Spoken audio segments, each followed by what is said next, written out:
고린도후서 5장 8절에서 10절 함께 합독하겠습니다. 시작.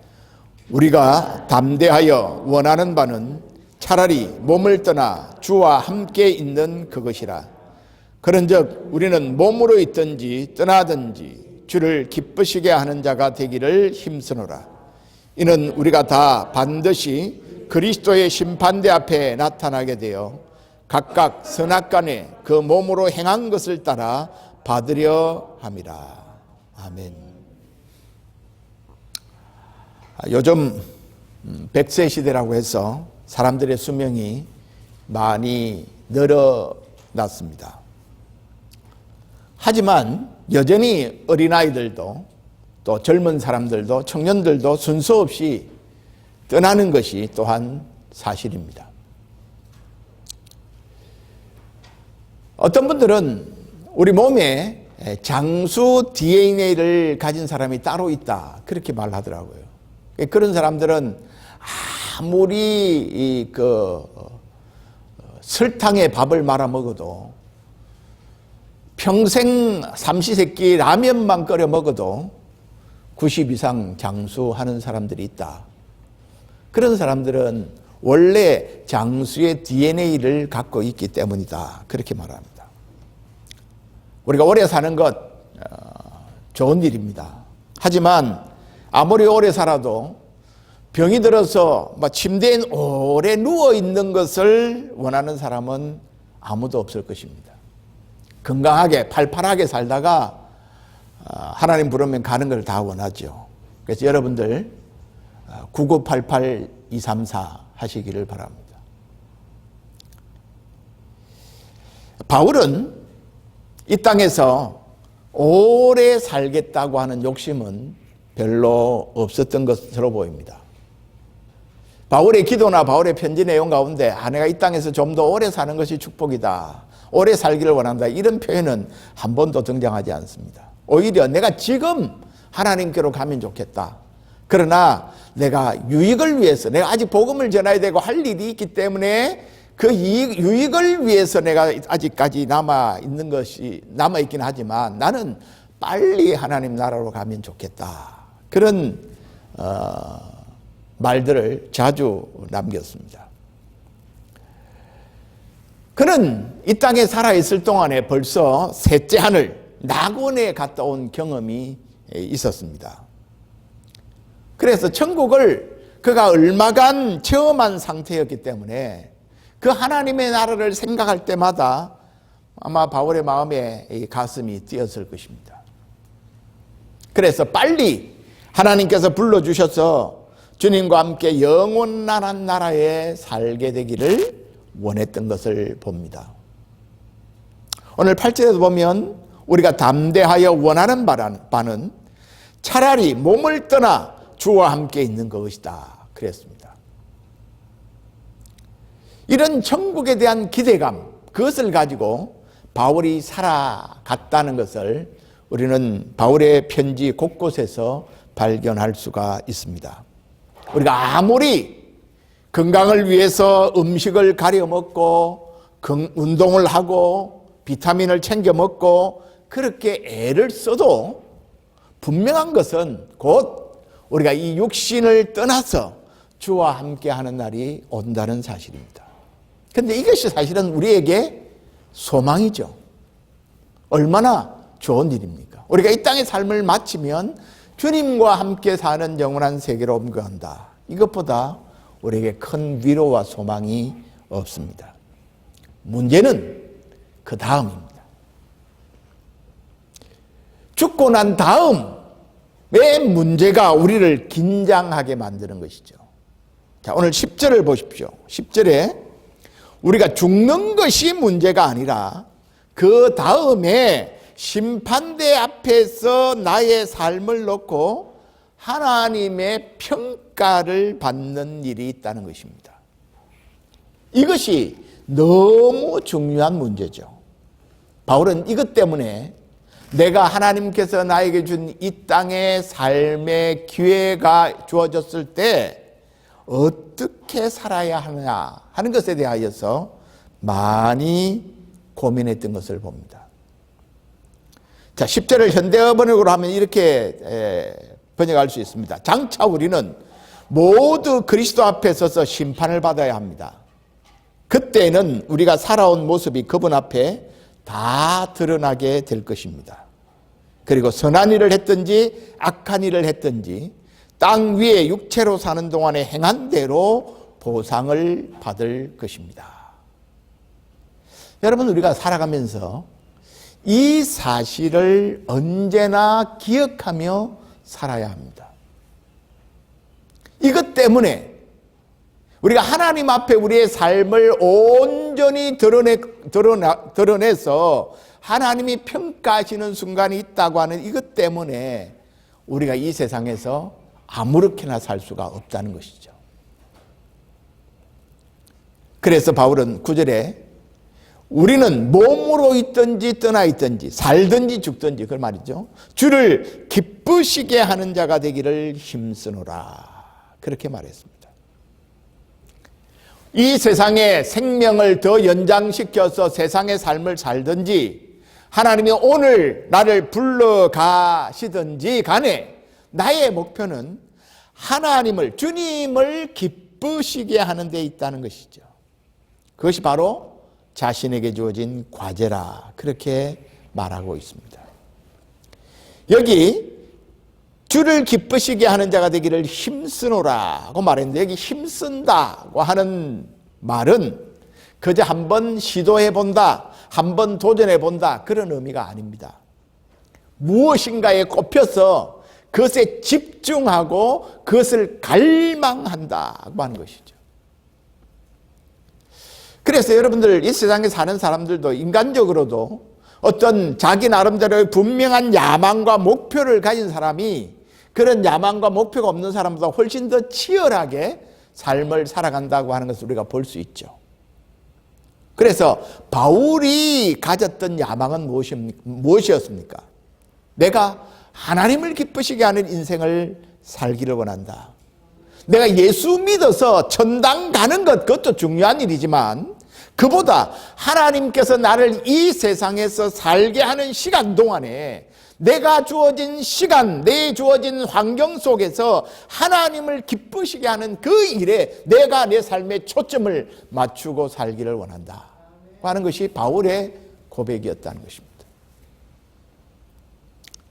그런 나중에 하나님의 심판대 앞에 섰을 때 하나님께서 그의 인생을 두고 칭찬하시고 기뻐하실 것을 생각하며 그것이 자신에게 가장 중요한 일이라고 여겼습니다.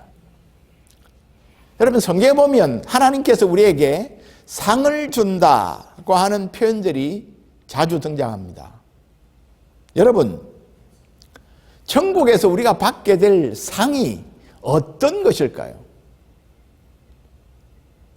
저는 이 상에 대해서 굉장히 고민을 많이 합니다. 하나님이 주시려고 하는 상이 도대체 어떤 것일까? 여러분, 봉사들이 말하는 이 땅에서 주를 위하여 충성한 사람은 하늘에서 금관 쓰고 있고 제대로 땡땡이 치다가 온 사람들은 개털모자 쓰고 있고 천국이 그럴 것 같습니까?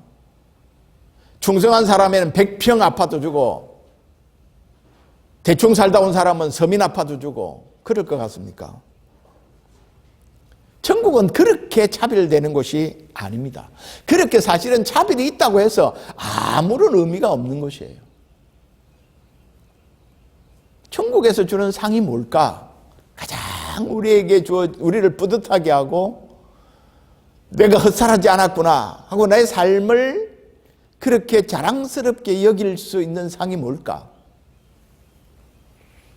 그것은 천국의 주인이신 하나님이 내가 너의 삶을 인정한다. 내가 살았던 삶을 보고 기뻐하고 즐거워했노라 하는 평가가 여러분 최고의 상이 아니겠습니까? 여러분, 우리가 하나님의 심판대 앞에 서면 우리가 세상에서 경험했던 모든 좋은 것, 세상에서 쌓았던 물질, 땅덩어리, 세상에서 얻었던 모든 좋은 것, 모든 명성, 명예 이런 것은 사실은 아무 의미가 없어집니다. 오직 하나님을 기쁘시게 한 일만 남게 됩니다. 예수를 믿고 난 다음에 우리의 관심은 나 천국에 들어가면 좋겠다. 그것이 아닙니다. 그것은 이미 예수를 믿는 사람들에게 보장되어 있는 것입니다. 우리가 진정으로 예수를 믿고 믿음의 가치를 안다면 우리의 주된 관심은 어떻게 하면 나 같은 죄인을 구원해 주신 그 하나님의 은혜에 감사하고 그 주님을 기쁘시게 하는 인생을 살까? 어떻게 하면 나를 이 세상에 보내신 하나님의 목적을 이루는 삶을 살 것인가 하는데 맞추어질 수밖에 없습니다. 20세기에 영국이 배출한 탁월한 설교자, 아마 제가 판단할 때는 20세기의 가장 위대한 설교자 중 한 사람이다, 그렇게 할 수 있는 분입니다. 그는 성경 주석가였고 오랫동안 런던 웨스트민스터 채플에서 80이 넘도록 설교했습니다. 그는 처음에는 영국 왕실의 주치였습니다. 그러니까 명예와 출세가 보장되는 자리였죠. 왕실의 주치였으니까요. 하지만 그가 은혜를 받은 후에 그 명예로운 왕실 주치의 자리를 던지고 목사가 되었습니다. 그래서 하나님의 말씀을 가르치면서 일생 동안 복음을 전하는 일에 삶을 쏟았습니다. 그가 마틴 로이드 존스라고 하는 목사님이십니다. 제가 신학을 공부할 때 그분의 책을 잘 읽으면 그분처럼 설교할 수 있을 줄 알고 열심히 읽었던 적이 있습니다. 제가 몇 년 전 영국에 갔을 때 그분이 설교했던 웨스트민스터 채플의 강당에 서보면 혹시 설교를 잘할 수 있는 길을 좀 받을까 해서 갔지만 문이 안 열려서 들어가지는 못하고 곁에서 밖에서 웨스트민스터 채플을 보고 왔습니다. 정말 탁월한 강의 설교자였습니다. 그가 임종이 임박한 상황에 처해서 병상에 누워 있었을 때 후배 목사가 찾아와서 이런 질문을 했습니다. 목사님, 한평생 하나님의 말씀을 가르치고 설교하면서 사셨는데 평생 마음에 담고 있었던 목사님의 가장 진지한 생각이 무엇이었습니까? 그렇게 물었습니다. 그러자 이 병원에 있었던 이 마틴 로이드 존스 목사님이 한치의 망설임도 없이 이렇게 답을 합니다. 나에게 한 가지 진지한 생각이 있었지. 그것은 내가 목사로서 일을 하다가 죽으면 하나님의 심판대 앞에 설 텐데 그때 하나님께서 나의 생을 돌아보시면서 어떻게 평가하실까 하는 것이 내가 늘 고민하고 진지하게 물었던 질문이었다네. 그렇게 답을 했습니다. 우리가 이 땅에서 무슨 일을 하며 살든지, 우리가 이 땅에서 삶을 몇 년을 살았든지, 우리가 하나님의 심판대 앞에 섰을 때 하나님께서 나의 삶에 대해서 어떻게 평가하실까 하는 일에 대하여 우리가 의식하며 살아야 한다는 것이죠. 사랑하는 여러분, 여러분은 지금 여러분의 관심하고 있는 것, 여러분의 소원하고 있는 것이 무엇입니까? 신자로서 우리의 삶의 모습이 다 다를 것입니다. 어떤 분들은 열심히 빵을 굽기도 하고, 어떤 분들은 열심히 치아 다듬는 일을 하기도 하고, 어떤 사람들은 세탁소에서 세탁을 하기도 하고 하는 일들이 다 다릅니다. 그러나 궁극적으로는 우리가 하는 그 일이 무엇이든지 그 모든 일들을 통해서 궁극적으로는 하나님을 기쁘시게 하는 삶을 사는 것이 목적이 되어야 한다는 것입니다. 그렇다면 우리가 어떻게 하면 하나님을 기쁘시게 하는 삶을 살 수가 있겠습니까? 그 첫 번째는 우리가 하나님을 닮아가야 합니다. 우리의 존재 자체가 하나님을 닮아가는 것입니다. 부모가 자식을 이뻐하는 이유가 무엇입니까? 자식이 부모를 닮았다는 것입니다. 또 부모가 그 자식에게 기대를 갖고 있다는 것입니다. 그래서 자녀를 키우는 재미가 있습니다. 물론 자녀들 때문에 속상한 일도 있고 힘든 일도 많지만 그 자녀들이 건강하게 부모의 기대를 따라 잘 자라가는 것이 부모의 보람입니다. 그래서 자식을 키우는 것은 결코 희생이라고 말할 수 없죠. 하나님께서 부모에게 좋은 선물을 사실은 자녀를 통해서 주십니다. 그래서 자녀를 키우면서 세상 사는 재미를 느끼는 것이죠. 자녀들이 부모를 닮아서 잘 자라고 부모의 기대와 부모의 소망을 잘 따라가는 삶을 살기를 원합니다. 하나님도 마찬가지입니다. 하나님께서 우리에게 원하시는 소망이 있는데 그것은 우리가 하나님의 형상을 닮은 사람이 되는 것이죠. 자기 형상을 닮은 사람, 다른 말로 바꾸면 자기 아들인 예수 그리스도를 닮은 사람이 되기를 원하시는 것입니다. 우리가 예수님을 닮아서 하나님의 형상을 나타내 보일 수만 있다면 하나님은 우리를 보실 때마다 기뻐하시고 우리를 보실 때마다 즐거워하실 것입니다. 하나님께서 우리 인간을 만드실 때, 하나님이 인간을 지으실 때 하나님의 형상대로 만드셨습니다. 이 세상 모든 피조물 가운데 하나님의 형상을 닮은 존재는 인간뿐입니다. 우리 인간이 존엄하고 인간이 영광스러운 존재인 이유는 바로 우리 인간이 하나님의 형상을 닮은 존재라는 사실 때문입니다. 그러나 죄가 들어옴으로 말미암아 하나님의 형상을 우리는 잃어버리게 됐습니다. 이 형상이 오염되고 파괴되어 버렸어요. 그래서 하나님을 닮기보다는 오히려 사단을 닮은 존재가 되어 버렸습니다. 그래서 하나님이 인간을 지으신 것을 한탄하기도 하셨어요. 하지만 하나님이 이대로 두어서는 안 되겠다. 다시 나를 닮은 거룩한 형상을 회복하는 거룩한 사람으로 회복시켜야 되겠다. 그렇게 계획을 하시고는 자기 아들을 사람의 몸을 입고 이 땅에 오게 하셨습니다.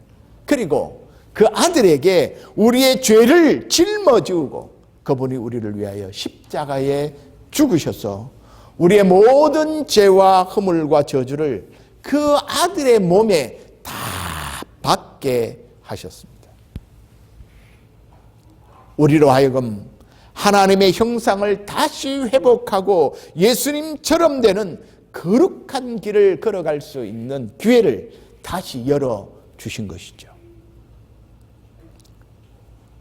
그러므로 예수 믿는 우리 모두에게 하나님이 원하시는 것이 있다면 그것은 원래의 형상을 회복하는 것입니다. 그 원래의 형상을 회복하는 것이 예수 그리스도를 닮는 것이죠.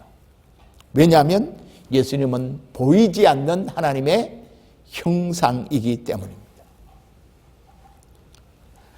하나님께서 예수 믿는 우리들에게 하나님의 형상을 회복할 수 있도록 그 일을 돕기 위하여 아들을 보내셔서 우리의 죄값을 치루어 주셨고 그 아들이 하나님 나라로 옮겨간 다음에 다른 보혜사이신 성령을 보내주셔서 성령이 우리 가운데 거하심으로 우리가 하나님의 형상을 닮은 사람들로 그렇게 자라게 도우십니다. 여러분, 예수 그리스도를 진실로 나의 구주와 주님으로 고백하는 사람들에게는 하나님의 영이 그 가운데 있습니다. 왜냐하면 그리스도의 영이 없으면 그리스도의 사람이 아니고 그리스도의 영이 없으면 성령으로 아니로고서는 예수 그리스도를 주라고 고백할 수 없기 때문입니다. 그래서 우리 가운데 성령이 계시고 성령이 우리가 예수 그리스도의 형상을 본받도록 하나님의 형상을 회복하도록 우리를 도우시고 있기 때문에 우리가 예수를 믿은 연륜이 많으면 많아질수록 그 시간이 길면 길수록 예수님을 닮은 모습이 우리의 모습 속에 점점 뚜렷하게 드러나는 것이 정상입니다. 여러분, 우리가 정상적인 신앙생활, 정상적인 믿음 생활을 하고 있는 건가요?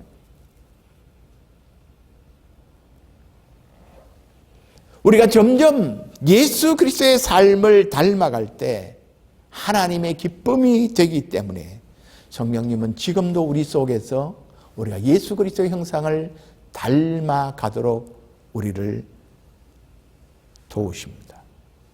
그래서 예수 그리스도를 닮은 자가 되어 성령의 열매를 맺게 하는 것이죠.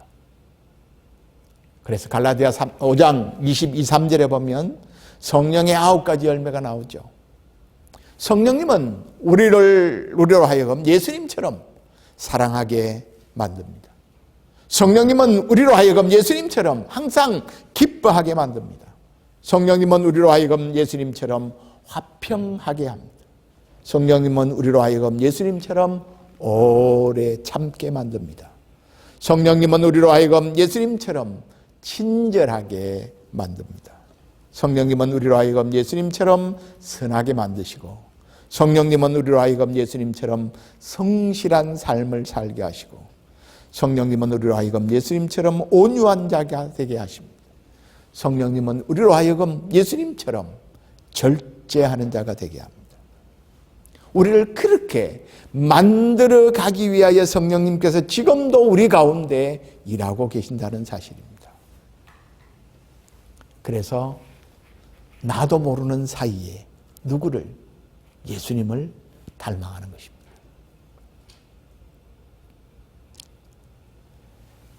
하나님은 우리가 예수 그리스도를 닮아가는 우리의 모습을 보시고 기뻐하십니다.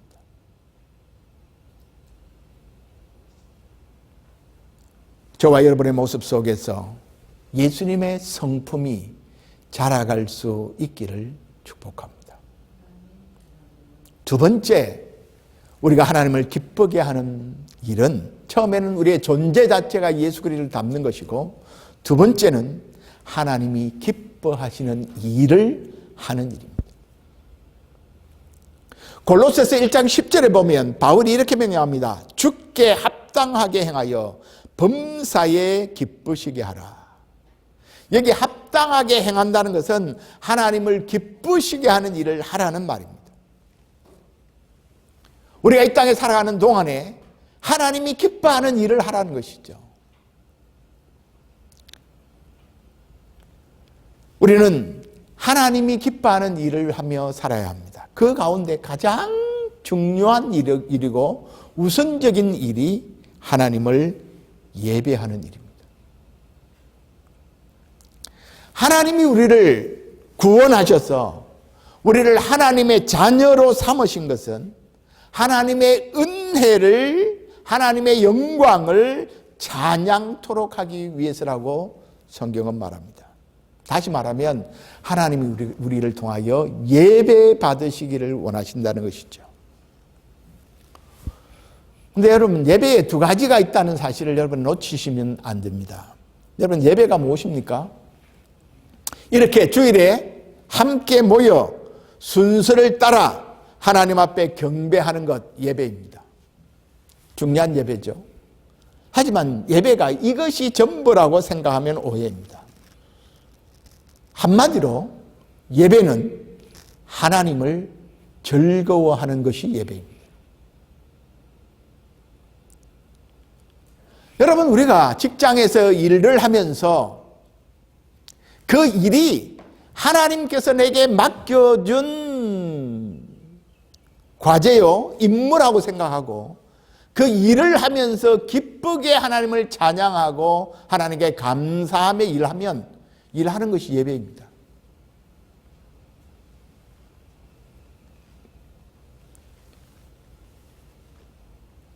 바울이 로마서 12장 1절에 그러므로 형제들아 내가 하나님의 모든 자비하심으로 너희를 권하노니 너희 몸을 하나님이 기뻐하시는 거룩한 산 제사로 드리라. 이는 너희가 드릴 영적 예배니라. 여러분, 우리 매일매일의 삶이 하나님께 드려지는 예배라 그렇게 말하고 있습니다. 몸을 가지고 움직이는 모든 일을 통해서 여러분 우리가 하나님을 즐거워하는 것, 이게 예배의 삶입니다. 여러분, 우리의 비즈니스 현장에서도 또 학교에서 공부를 할 때도 가정의 일을 돌보면서도 하나님이 좋아서 자기도 모르게 찬송이 나오고 하나님께 감사가 나오고 하나님을 생각하고 주님을 생각하면 나 같은 죄인을 살리신 그 은혜가 너무 고마워서 감사와 찬송이 그치지 않는 것, 이것이 예배입니다. 하나님을 즐거워하는 것이죠. 여러분, 우리 사람의 제일 되는 목적, 소율의 문답 1번이 뭡니까? 사람의 제일 되는 목적, 하나님을 영화롭게 하고 하나님과 즐거워하는 것입니다.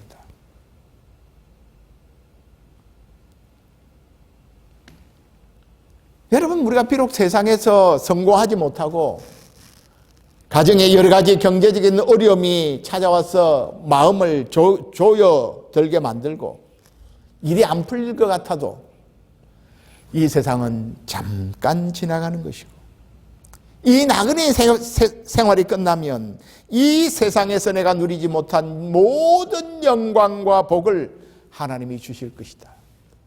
이런 생각을 하며 하나님께 감사와 찬양을 한다면 우리는 그 어려운 가운데서 하나님을 예배하는 삶을 사는 것입니다. 여러분, 그렇다고 일정한 장소와 시간을 정해놓고 성도들이 한 자리에서 모여서 하나님께 드리는 주일 예배, 이 예배를 소홀히 해서는 절대로 안 되죠. 정말로 하나님을 기쁘시게 하기를 원하는 사람은 세상의 일과 구별하여 드리는 주일 예배를 결코 절대로 등한히 여길 수 없을 것입니다. 하나님을 예배하는 것, 이것이 세상의 그 어떤 것과 비교할 수 없는 기쁨의 순간이기 때문입니다. 우리의 예배하는 삶, 이것이 주님의 기쁨이 됩니다. 또 우리가 하나님을 기쁘게 하려면 우리가 온전히 섬기는 삶을 살아야 합니다. 지난주에 말씀드린 대로 하나님께서 우리에게 은사를 주신 이유가 뭐라고 그랬죠? 하나님 왜 우리에게 은사를 주셨다고 했습니까? 주님의 몸과 몸된 지체들, 이웃을 섬기게 하기 위해서라고 말씀드렸습니다. 주님이 원하시는 것은, 주님이 우리에게 은사를 주셨는데, 선물을 주셨는데, 그 선물을 주신 목적, 선물을 주신 이유가 섬기며 살라고 주셨다는 것입니다. 우리가 사랑으로 봉사하는 자들을 주님이 기뻐하십니다. 여러분, 예수님이 이 세상에 오신 이유를 예수님 스스로가 뭐라고 말씀하셨습니까? 내가 섬김을 받으러 온 것이 아니고 섬기기 위해서 왔다. 그 주님이 말씀하셨습니다. 그러니까 예수님이 땅에 오셔서 하셨던 그 사역을 돌아보면 날마다 병든 자들을 불쌍히 여기서 치유하시고 가난한 자들을 위로하시고 세상에 멸시받는 자들과 함께 동행하시고 그들의 필요를 채우셨습니다. 나중에는 자신의 생명을 십자가에 내어 주셨습니다. 이처럼 예수님은 fully 섬기는 삶을 온전히 사셨죠. 그러므로 주님의 삶을 본받아서 섬기는 일을 열심히 하는 자를 하나님은 기뻐하십니다. 그런데 사실은 여러분, 우리가 이 섬기는 일이 몸에 체득화 잘 안 되어 있습니다. 그래서 이게 우리 훈련해야 돼요. 오늘도 교회 내가 가면 교회 가서 내가 무슨 일을, 뭘 하고 섬기는 일을 하고 올까? 뭘 섬길까? 내가 할 수 있는 일이 뭘까? 내가 만나는 사람을 내가 어떤 사람을 만날 때, 내가 이 사람을 만나서 내가 뭘 하면 이 사람에게 기쁨이 되고 섬기는 일을 할 수 있을까? 이걸 늘 의식하며 살아야 한다는 것이죠. 하나님께서 우리에게 건강을 주셨다면, 우리는 그렇게 생각합니다. 내가 갖고 있는 것은 별로 생각하지 않고 없는 것만 자꾸 생각합니다. 내게 돈이 없다. 돈이 없는 사람은 시간이 있을 수 있습니다. 시간이 없다. 그러면 재능이 있을 수 있습니다. 돈도 시간도 재능도 없다. 그러면 기도할 수 있습니다. 할 수 있는 것을 찾아서 해야 합니다.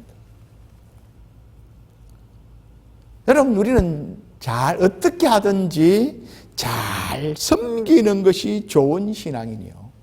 그것이 주님을 기쁘게 하는 일입니다. 한 가지만 더 하고 말씀을 맺겠습니다. 하나님을 우리가 진정으로 기쁘게 하는 삶을 살려면 중요한 일은 영혼을 살리는 일, 생명을 구원하는 일에 힘을 써야 합니다. 복음을 전하는 일, 세상을 구원하는 일은 하나님이 가장 소중히 여기시고 기뻐하는 일입니다.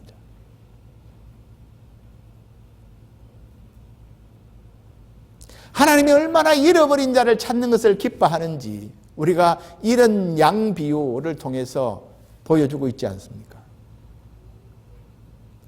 디모데전서 2장 4절에 보면 하나님은 모든 사람이 구원을 받으며 진리를 아는 데 이르기를 원하시느니라 그랬습니다. 그러니까 하나님은 모든 사람이 구원을 받는 것을 원한다는 것이죠.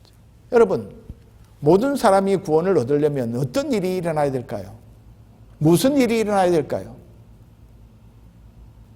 로마서 10장 13절 이하에 바울이 이렇게 말했습니다. 누구든지 주의 이름을 부르는 자는 구원을 받으리라. 우리가 주의 이름을 누구든지 부르면 예수를 믿습니다. 예수님은 주님이라 고백합니다. 라고 예수님을 마음에 받아들이면 구원을 받습니다.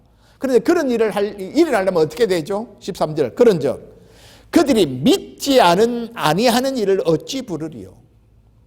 듣지도 못한 일을 어찌 믿으리요? 전파하는 자가 없이 어찌 들으리요? 보내심을 받지 아니하였으면 어찌 전파하리요? 기록된 바 아름답도다 좋은 소식을 전하는 자들의 발이요. 좋은 소식을 전하는 사람들을 보내야 되고 전파해야 되고 들려줘야 되고 그래야 믿는 일이 일어난다는 것이죠. 그러므로 우리에게 땅끝까지 가서 복음을 전하라, 내 이웃을 구원하라고 말씀하시는 것은 하나님이 우리를 주의 일에 초대하시는 것입니다. 우리가 복음을 전한다는 것은 하나님의 일에 동참하는 일이죠. 여러분, 이것은 영광입니다. 여러분, 우리가 하나님 나라에 가면 영혼을 구원하기 위하여 우리가 수고한 일은 영원히 남습니다. 왜요? 그곳에 우리가 복음을 전해서 예수를 믿은 영혼들이 그곳에 우리와 함께 영원히 거할 것이기 때문입니다.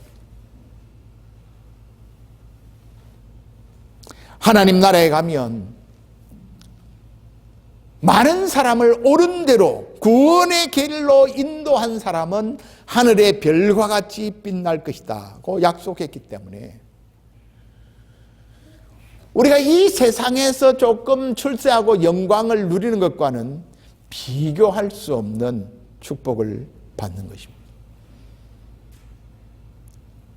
사랑하는 여러분, 우리의 인생은 길지 않습니다. 여러분이 이미 앞으로 살보다 훨씬 대부분 한두 사람 제외하고는 살 날이 살아온 날보다 많지 않습니다. 우리에게 있어서 가장 중요한 목표는 하나님을 기쁘게 하는 삶을 사는 것입니다. 그러기 위해서는 우리 속에 하나님의 형상, 예수 그리스도를 닮은 삶을 살아야 합니다. 우리의 인격이, 우리의 성품이 성령님의 도우심으로 우리의 힘으로 되는 것이 아니라 성령님의 도우심으로 그리스도를 닮은 삶을 살도록 우리가 하나님의 도움을 구해야 합니다. 그리고 그 다음에는 하나님이 기뻐하시는 일을 하며 살아야 합니다. 많은 일들이 있지만 그 가운데 우리가 하나님을 예배하고 섬기고 영혼을 구원하는 그것을 통해서 내 직장과 가정과 학교와 삶의 터전 그 어디에 우리가 있든지 하나님을 기쁘시게 하는 아름다운 삶을 살 수가 있습니다. 그래서 어느 날 우리가 주님의 심판대 앞에 섰을 때 주님이 우리를 끌어안고 나의 기쁨이요 면류관이라고 칭찬하는 그런 감격스러운 인생을 살 수 있는 저와 여러분이 될 수 있기를 주님의 이름으로 축복합니다. 아멘.